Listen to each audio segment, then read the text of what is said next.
So we're going to start. We're going to start our next session with Jack. I'm going to let him take over. Thank you, Jack. Well, thank you very much, and it's a real pleasure to be here. Most conferences I go to, I at least think I know something about the conference before I turn up. This is one where I don't have that illusion. So I've known Paul and Tyler since about 2019, and I've always thought, what they're doing sounds really interesting, but I don't really know what it is. And I guess over the next 2 days, I'll find out. But also, you have to bear in mind that I'm giving this speech thinking, what they do sounds really interesting, but I don't really know what it is. So if I can have the first slide, please. Or the next slide. So I was I trained in medicine, and then I became an academic biomedical scientist through most of the 90s. And during that period, when I was trying to extract money from the government for my research, it was clear to me how much better science was getting, right? So genomics over the course of my lifetime at that point had become about 10 billion times cheaper. Our ability to understand the structure of proteins, which is really important if you want to design drugs, had got tens of thousands of times better and cheaper. We could make transgenic animals to test our drugs in. Everything was getting better. And then around 2000, I went and worked in the commercial sector, and I realized that my kind of rosy scientific view was wrong. And if you looked at not just one, but a number of important productivity metrics, which effectively saying how much value is society getting out of its biomedical investment, things were going in the other direction. And they weren't going in the other direction in a small way, they were going in the other direction in a big way. The axis on these graphs is logarithmic, right? So, and this graph, which is the number of drugs per $1 billion spent by the global biopharmaceutical industry, logarithmic axis, it's inflation adjusted, and roughly there was a 100-fold decline in the number of drugs per $1 billion spent between 1950 and 2010. There has been a bit of an uptick since. I'm not going to talk about that much, but you might want to ask me about it later. But the grand uptick only takes us back to the glory days of 2000, right? Doesn't take us anywhere near the wonderful levels of productivity in 1950. And this struck me as a really interesting and important policy problem, because all of the things that everyone who does drug R&D think are important have got hundreds, thousands, millions, or in some cases tens of billions of times cheaper and better. But we're spending 100 times more per drug discovered. And how could this possibly be the case? So if I can have the next slide, please. This is how it could be the case. There's two broad logical classes of explanation. The one on the right is a kind of resource depletion explanation, and the one on the left is we're doing the wrong things kind of explanation.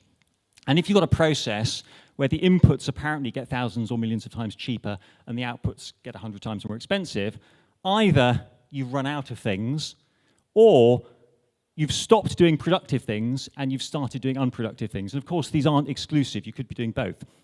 And the problem I always thought for people working in the drug industry or academic biomedical scientists, as I used to be, is the more preposterous you think one of those explanations, the more you're forced to agree with the other one, right? So if you think, actually, there's lots of great opportunities left, and let me explain that, by the way. That's a guy with something called a Tasmanian tiger. The last known Tasmanian tiger died in a zoo in Hobart in 1932. So imagine we invent high-throughput Tasmanian tiger hunting omics, right? That's not going to make our Tasmanian tiger hunting any more efficient, right? So that's the kind of resource depletion example. This, on the other side, he's not, or rather, this is someone trying to transmute lead into gold, right? Something which can't be done. So again, if we fire lots of people who are doing something useful and substitute them for our lead to gold transmuters, again, that's not going to be very effective. So what is the short story? Well, the short story, I think, or my best punt at the short story is on the next slide. And this is based on a paper I published in 2012 and some more gritty, detailed sort of decision theoretic work I did after. And there's a sort of mixture of these resource depletion problems and we're doing the wrong thing problems, and they actually interact with each other. And I think the biggest challenge that the biopharmaceutical industry faces is something which in the paper we called the better than the Beatles problem. And again, here I'm probably showing a generational divide. But when I wrote the paper, the idea was this. Imagine how hard it would be to publish new music if every new record had to be better than the Beatles, if you could download all the old Beatles records for free, and if you never got bored of listening to the Beatles, right? If those were the criteria that existed, it would be very, very hard to publish new music. Now, in pharmaceuticals, that is almost exactly what happens, because what we have is we have an ever-improving back catalogue of drugs that go off patent and become almost free. The doctors get more and more experience of using them, and that effectively renders large swathes of biomedical innovation space uneconomic. And what this graph here shows is the proportion of US prescriptions that are for generic medicines, right? So now, over 90% of US prescriptions are for generic medicine. And the sort of innovative 10% is squeezed into those conditions that the drug industry has, over the last 100 years, failed to tackle. And for one reason or another, they're going to be tricky, right? A focus of most of the rest of my talk relates to this, right? So why have people abandoned the best screening and disease models? Well, they've abandoned the best screening and disease models because the screening and disease models that when we test chemistry in them that tell us which compounds work in people, they correspond to this part of the graph, right? They've given us cures. We have great models for stomach acid secretion. Now, if you test stomach acid drugs in dogs, the ones that work in the dogs work in people. Antihypertensives. We've got great antihypertensive models, and we've got good antihypertensive drugs. Lots of anti-infectives. Anti-infective models tend to be quite good. They correctly identify drugs, and because they correctly identify drugs that go generic, they render themselves commercially redundant. And what we're left with are models for solid tumors and Alzheimer's, and because those models don't correctly distinguish the right chemistry, we keep using them, right? So there's been a selective retirement and withdrawal of the best models. There's a bunch of other things as well. Clearly, regulatory barriers have risen. That's also related to the better than the Beatles problem. If you look at type 2 diabetes, for example, as more and more safe, effective drug classes have entered the market, quite rightly, the regulator insists on higher standards for new diabetes drugs, which mean you have to do larger, more expensive, and more trials. Can I have the next slide, please? So I'm going to talk a bit about screening and disease models, because my view from the history and from the decision theoretic work is that the real short resource in drug R&D are disease models that distinguish between good and bad chemistry. Chemistry is not a limiting resource. Chemical space is almost infinite, right? But what we're short of are tools, decision tools, that distinguish the good and bad chemistry for a particular disease. And here are a couple of examples of real disease models. This shows the data that biologists really have to deal with. The one over here is data from a class of drugs that are typically used in cancer treatment. And what this graph shows is the correlation of just two different measures of the preclinical in vitro activity of those drugs. One measure is a measure of how well the drug binds to the protein that you think might be associated with the cancer. The other measure is how well it actually inhibits the activity of that protein. And people are interested in this because binding measures are cheap and easy. Activity inhibition measures are expensive, right? So you test it in a binding measure before you put it into an activity measure later down the R&D process. And what this shows is the correlation is pretty ropey, right? So your initial screen, which is this, really doesn't give you a very good idea of how good an enzyme inhibitor you are. And that's typically what biological data is like. The one on this side actually comes from a recent piece of work I've done with a company that make in vitro organ chips for trying to measure the toxic drugs before they go into animal studies. This is real data. What we have on the vertical axis is a subjective ranking of how toxic the drugs are, right? So the ones at the top, number 5, they're the safe ones. You know, the only way those would damage your liver is if someone filled a crate with them and then dropped them on your liver. The ones at the bottom, those are drugs that are highly liver toxic. They've been withdrawn by the FDA, or they've got black box warnings and so forth. And what we have on the horizontal axis is an in vitro measure of, you know, a pretty good in vitro model liver toxicity, where you look at the concentration that's poisonous in your in vitro model divided by the clinical concentration that you have to give to a person. And what you see is a very, very weak correlation, right? So clearly, things that are toxic in your in vitro model are a little bit more dangerous in people. But the data here, no one would look at that correlation and be particularly impressed, right? But that's the reality of biological data. But we use these models as decision tools, right? Effectively, you know, if we want to know whether to put something into people, we'll test it in our in vitro model, and if stuff is not too far over this way, we'll put it into a human trial, right? So these are effectively the signposts or the decision criteria that we use to progress things in R&D. Can I have the next slide, please? So here's a slightly more formal view, and it's a complicated slide, but I will try and talk you through it. Imagine that we've got a really good screening and disease model where we could test a large number of candidates, and if we had infinite money and no ethics and could put them all into people, the score on in the model would correlate very well with the score in the clinic, right? That's our kind of ideal. Alternatively, we might have a lousy model where the score in the model correlates only very, very weakly with the score in the clinic. In both cases, what we're really trying to do in drug R&D is we set a threshold, we say some things cross that threshold, we'll put them into the next stage of the process, and we hope that we found true positives that score well in people and not false positives that will fail in the trials and cost us a lot of money. And just to give you a bit of scale here, 9 out of 10 drugs roughly going into clinical trials don't end up getting approved. Right? So when you make the decision to put drugs into people, you've got a lot more false positives than true positives.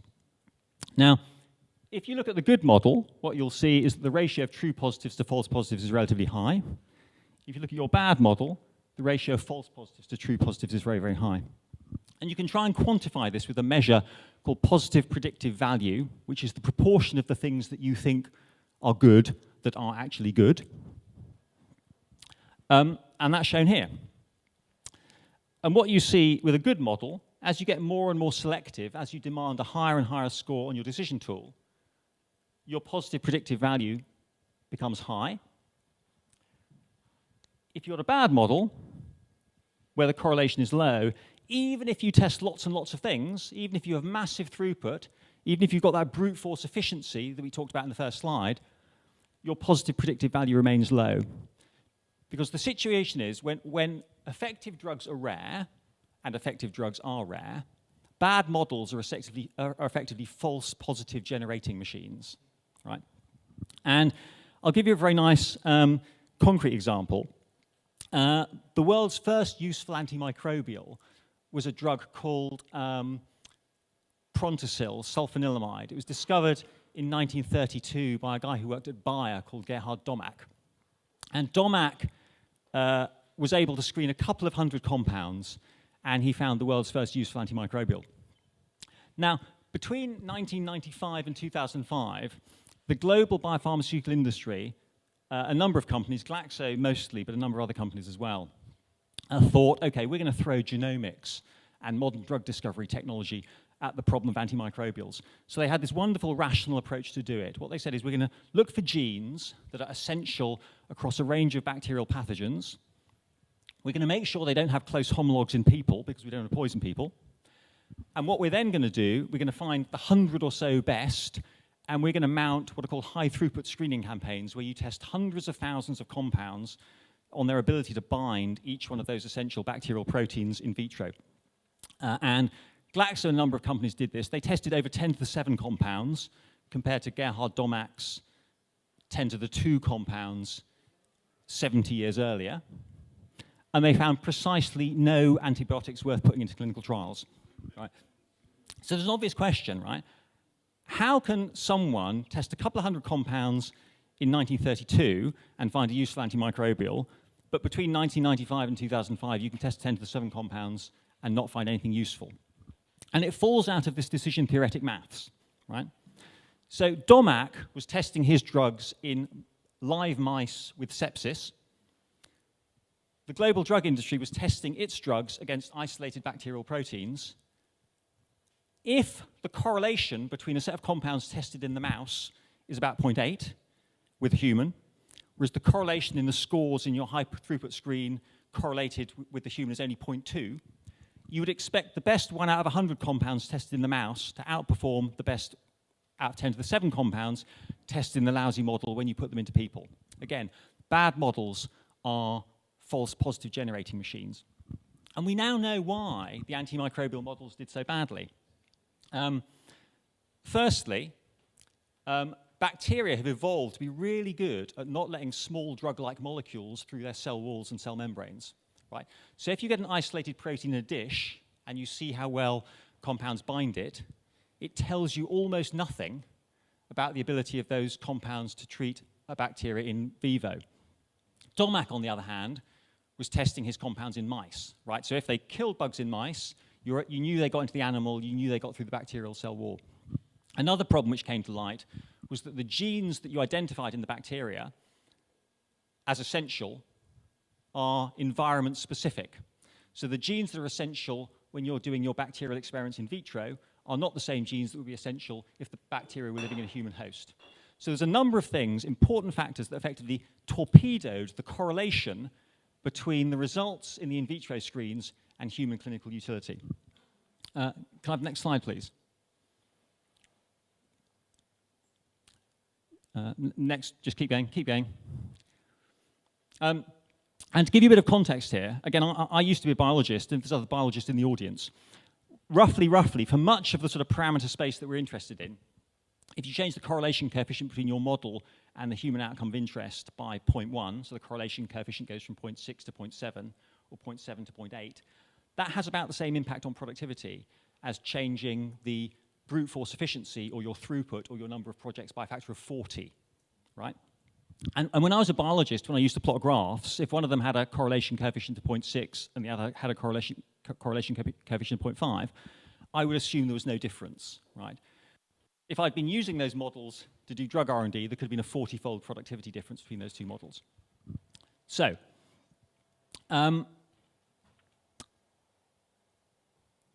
what does this mean? Well, what it means is we need to think a lot harder about models, right? So my view is model validity is one of the sort of under-recognized and under-managed but quantitatively important factors in biomedical research.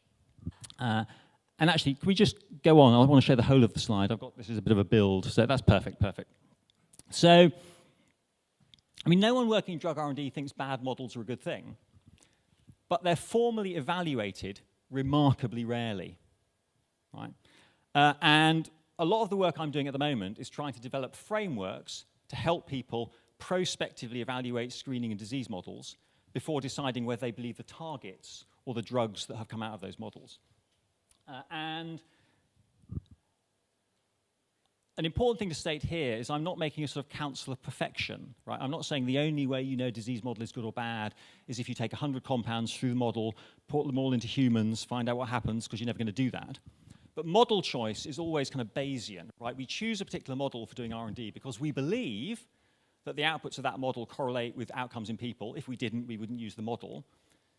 So what one should do is one should try and come up with frameworks that shift the reality, or rather shift our Bayesian belief a bit closer to the reality. So the kind of frameworks that I'm developing now are evaluating on a range of criteria. You tailor it to the task in hand, but you're interested in things like the extent to which the model recapitulates the biology of the clinical state. The antimicrobial example, clearly the high throughput in vitro models did not recapitulate important aspects of the human biological state. Another thing less obvious but very important is, are we testing and measuring things in the model in the same way that we might measure them in a human? I'll talk a little bit about that later. An area where there is actually quite a big literature, and I think where the drug industry knows what it's doing, although I think, if I'm honest, academia often doesn't, is around what you might call statistical and experimental hygiene, right? So have you blinded the study? Are your sample sizes big enough and so forth?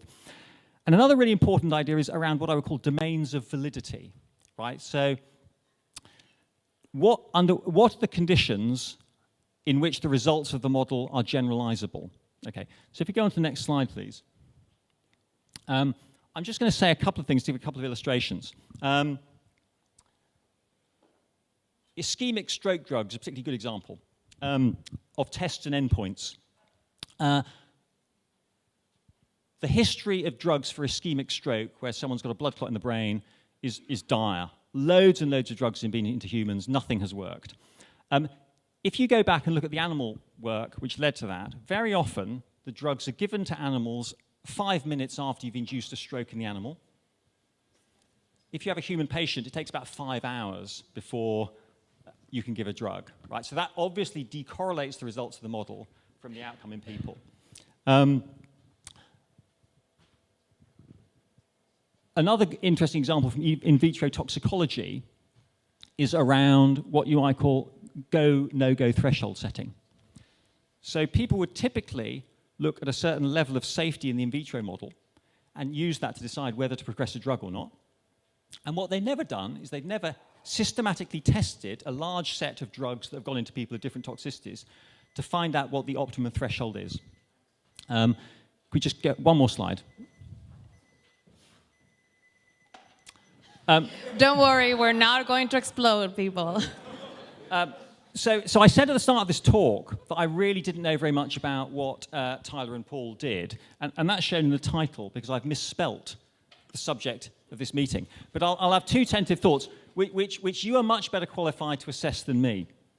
The first one is, I think if you have a distributed ecosystem, right, where you're trying to collaborate to do science, it's important that you try and do much better than people currently do around understanding the validity of the screening and disease models. So actually, the effect size and the p-value from a study is much less important usually than thinking, does the test system in this study actually tell me anything useful about clinical outcomes in people, right? And there are some tools now to do that. And I think you may also be able to do something with incentives. I think certainly for academic scientists, the incentives for model evaluation are low. And the reason for that is that an exciting false positive is actually much better for your career than a boring true negative, right? So there may be ways to fix that. One other thing, my very last point is, and I'm guilty of this sometimes as well, but the history of biomedical innovation is rank with survivor bias, right? Things retrospectively appear to be much more designed and logical than they are.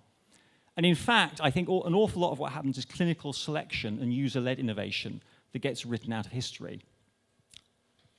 And I wonder, and this is, I'm not going to go on about it now because I'm going to be pulled off stage, but I wonder whether, if people are thinking about doing things in a different way, building in that user-led innovation, user pull, which is sort of written out of conventional scientific histories, I wonder if there's a way of doing that. So I'll be quiet there and say thank you very much. Thank you very much, Jack.